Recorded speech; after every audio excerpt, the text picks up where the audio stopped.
Okay, so welcome back to the second one. Now, as I said in this tutorial, we'll be talking about something called as a union. It is exactly similar to structure in the way that we can also create different data types into one single unit. The syntax is also the same. We use a union keyword, the name of the union, and we give all the different values that we want. Int roll number, character name 20, and we said marks, right? So we'll go ahead and make that as well. So int marks, it also ends with the semicolon, and we can create a variable right here. So this is the this is an example of union, exactly similar to structure. Now, what is the difference between the two? The difference is actually in the way that it handles the memory allocation for this data, right?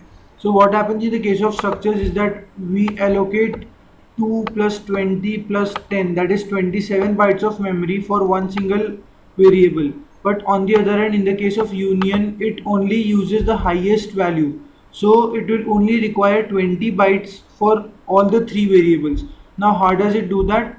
It basically forces us or forbids us to use only one value at a time. All these three values share the exact same location, and that is why we are not able to access multiple values at the same time. We can access only one of these three at a given point of time, right? So you will understand better when we actually write a program. So we'll again read a value and we'll print that back.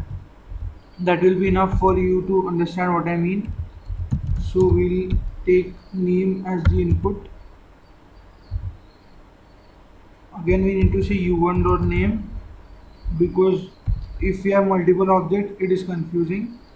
And here let me specify what the user needs to enter. Right, we'll also read the roll number quickly.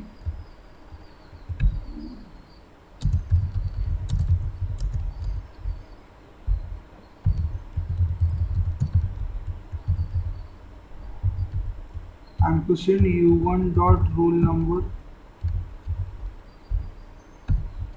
So now in the previous example what we did was we displayed both these values in a single line, right? We said percentage as percentage d, and we said u1 dot name comma u1 dot roll number.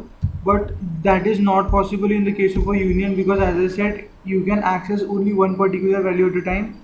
And now let me show you something really interesting. Let's go ahead and try printing the name so that you'll understand exactly what I mean.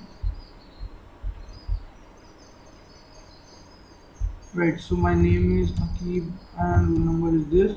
Now as you can see, we get something unwanted here, garbage value, and that is because we were referring to roll number currently, right? So until and unless we finish using roll number, or until and unless we go back to name, we read the name again or something, we cannot use name. So because the value currently, the current value that it holds is the roll number, so we can actually display the roll number and see if we get it or not. So let's try that as well. So as you can see, we get the 17 output perfectly, and that is because, as I said, we were referring to roll number the latest. That is because we were referring to roll number in the latest statement, right? So before this statement we were dealing with roll number, and that is why we can only deal with roll number until or unless we re-initialize the value of name, or we reread the value of name. So if you want to display the name, you need to do it right here before switching to another value, right? So that is the drawback of union, or you can say advantage in a way, because it uses less space for every variable than a structure does. So it is better at memory handling if you are sure that you need only one value at a given point of time, right? So again, union keyword name, and in these braces you need to give the different variables that you want to. It will only take the maximum variables memory size, right? So since we have 20 as the maximum size here, it will only use 20 bytes of memory for the entire program. But the drawback is that we can only refer to one particular variable at a time. But if that's what you want, then this is how you do it, right? So thank you guys for watching. I'll see you guys in the next one.